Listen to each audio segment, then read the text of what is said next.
হাফসা তোমার কি মনে আছে বেলাল ফজরের আজান দিত আর নবীজি বলতো বেলাল তুমি এত আগে আজান দিয়েছো কেন? আমার তো কাপড় এখনো শুকাই পারে না, আমি জামাতে অংশগ্রহণ করবো কেমন করে? আমার জামা এখনো ভিজে আছে।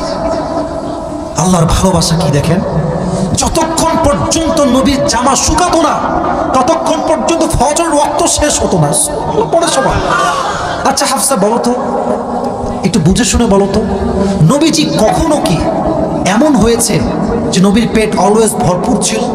বলছে না না, এমন হয় না, বরং এমন হয়েছে নবী ক্ষুধার যন্ত্রণা একটা পাথর নয় 2টা পাথর বেঁধে পেটে জীবন যাপন করেছে। সুবহানাল্লাহ পড়বেন না আপনারা? ইসলামের দ্বিতীয় খলিফার নাম কি? আচ্ছা, প্রথম খলিফার নাম কি? আর যার মৃত্যুর পরে ইনারা খলিফা হয়েছেন তার নাম কি? মুহাম্মদুর রাসূলুল্লাহ। পড়েন সবাই সাল্লাল্লাহু। আমাদের চাহিদা কোথায়? ওমরের চাহিদা কোথায়? 1 মাস 1 দিন গোস্ত খেতেন, আর পুরো মাসে কোনো দিন ছানা আটা রুটি খেতেন না, এবং প্রত্যেক দিন এমন জামা পরতেন যেই জামা ছিল শক্ত আর এতটা ভার যে গরমের সময় পুরো গর্দান বেয়ে বেয়ে গরমের ঘাম পড়তো, বাট তিনি সফট কাপড় পরতেন না। সুবহানাল্লাহ পড়বেন না তো সবাই? এবার সাহাবা ইকরামরা সবাই মিলে পরামর্শ করলো, যেহেতু দেশ বিজয় হয়ে গিয়েছে, রাষ্ট্রের খাজানায় কয়েক হাজার কোটি টাকা ঢুকে গিয়েছে, অনেক টাকা সম্পদ, পুরো খাজানা ভরপুর, আমাদের মনে হয় যে ওমরে ফারুকের সিস্টেমটা চেঞ্জ হওয়া দরকার, সম্মান চেঞ্জ হওয়া দরকার। আরে এখন তো সুন্দর জামা পরবে, চারপাশে গোলাম থাকবে, সুন্দর বাড়ি হবে, সুন্দর জামা হবে, এখন তো অনেক টাকা রাষ্ট্রের কোষাগারে। কিন্তু কে বলবে? ভয়ে কেউ বলে না, কারণ সাহাবীদের মাঝে সবচাইতে বেশি রাগী সাহাবীর নাম হচ্ছে ওমরে ফারুক। পড়ে সবাই আল্লাহু আকবার। কাকে দিয়ে বলাবে? এই মুরব্বি মুরব্বি, একজন মুরব্বি আর কেউ না। যুবক কই যায়? একজন না 2জন যাচ্ছে, বসে পড়ো। একজনও যাবেন না, ওয়াদা করছি আমরা সবাই ইনশাআল্লাহ। সবাই একটা কাশি দেন আর একবার তাকবীর দেন, একবার জোরে সরে লিল্লাহি তাকবীর। কে যাবে এই প্রস্তাব নিয়ে? কেউ সাহস পাচ্ছে না। তো আলী বলছে, শোনো, তোমাদের দিয়ে এটা হবে না, তোমরা আয়েশাকে ডাকো রাদিয়াল্লাহু তাআলা আনহা, এবং তোমরা ওমরে ফারুকের মেয়ে হাফসা রাদিয়াল্লাহু তাআলা আনহাকে ডাকো। 2জন আসছে, সবাই মিলে গিয়েছে ওমরের কাছে। আম্মা জান আয়েশা ডাক দিয়ে বলছে, আমিরুল মুসলিমিন ইয়া খলিফাতুল মুসলিমিন, ছোট্ট একটা আবদার আমরা নিয়ে আসছি। কি আবদার বলেন সবাই, কি আবদার? আয়েশা বলছে, ওমর, আবদারটা হচ্ছে এই, নবীর জামানায় দেশ বিজয় হয় নাই এভাবে যেভাবে আমাদের জামানায় বিজয় হয়েছে। আমাদের রাষ্ট্রের কোষাগারে এখন অনেক টাকা, অনেক সম্পদ। আমাদের মনে হয় যে আপনার ড্রেসটা চেঞ্জ করা দরকার, ভালো পোশাক পরলে ভালো হয়, আপনার একটা গোলাম থাকা দরকার। কথা কি বোঝা যায় যুবক ভাইরা? আপনার প্রত্যেক দিন গোস্ত মাছ খাওয়া দরকার, আপনি খলিফাতুল মুসলিমিন, আপনার সম্মানই হবে আলাদা যুবক ভাইরা, ঠিক কিনা বলেন? ওমরে ফারুক বলছে, আচ্ছা ঠিক আছে, ড্রেস চেঞ্জ করতে হবে তাই না? আচ্ছা, গোস্ত খাওয়া লাগবে তাই না? আপনাকে বলেছে কে? তার নাম বলেন। কে বলেছে? এটা সংস্কার।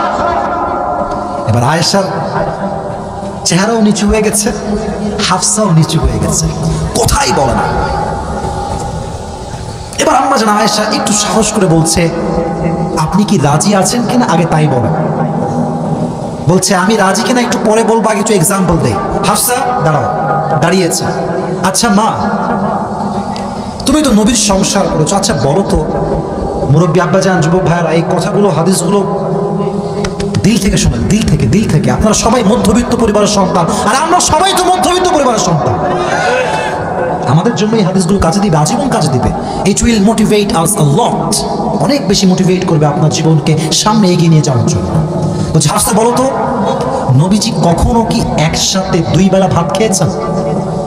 হাফসা বলছে, ওয়াল্লাহি না, আপনি সত্যি বলেছেন, নবীজি কখনো একাধারে 2 বেলা ভাত খায় না। সকালে খেলে রাতে খেতেন, রাতে খেলে তারপরে দুপুরে খেতেন, দুপুরে খেলে তারপরে দিন সকালে খেতেন। নবীজি পুরো জীবনে কখনো একসঙ্গে 2 বেলা ভাত খায় না। সুবহানাল্লাহ বলবেন না আপনার সঙ্গে? আচ্ছা হাফসা বলো তো, আমার প্রিয় নবী কখনো কি ডাইনিং টেবিলে ভাত খেয়েছে? ওয়াল্লাহি নাম, আপনি সত্য বলেছেন, নবীজি কখনো ডাইনিং টেবিলে একটা মুহূর্তের জন্য বসে ভাত খায় নাই। সুবহানাল্লাহ পড়বেন না আপনারা? একদিন হাফসা ইচ্ছা করে একটা প্লেটে ভাত নিয়ে টেবিল রেখে দিয়েছে। নবীজি এসেই বলছে, হাফসা আমার ভাত টেবিলে কেন নামায় দাও, জমিনে দাও, আমি তো আল্লাহর গোলাম, আমি গোলামের মতো খেতে চাই, বাদশাহ হতে চাই না। সুবহানাল্লাহ পড়বেন না আপনারা? আচ্ছা হাফসা, তুমি তো নবীজির বউ, বলো তো নবীর ঘরে কাপড় ছিল কয়টা? কাপড় ছিল কয়টা?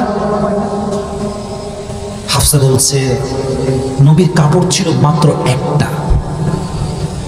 এখানে কি এমন কেউ আছে যার কাপড় মাত্র একটা? আমি আমারটা বলি, ইটস নট শো। আমার জুব্বা কয়টা, আমার কোটি কয়টা, আমার ঘড়ি কয়টা, আমার ব্লেজার কয়টা আমি বলতে পারবো না, আমার গণনাই নাই। আস্তাগফিরুল্লাহ, শো করছি না, মাআদাল্লাহ, অহংকার করছি না। উদ্দেশ্য হচ্ছে নবীর জীবন কোথায় আর আমাদের জীবন কোথায়, ঠিক কিনা বলে? একটা জামা পড়তেন।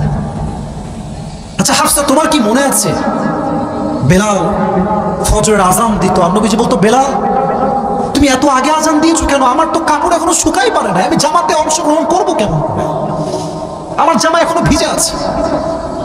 আল্লাহর ভালোবাসা কি দেখেন, যতক্ষণ পর্যন্ত নবীর জামা শুকাতো না ততক্ষণ পর্যন্ত ফজর ওয়াক্ত শেষ হতো না।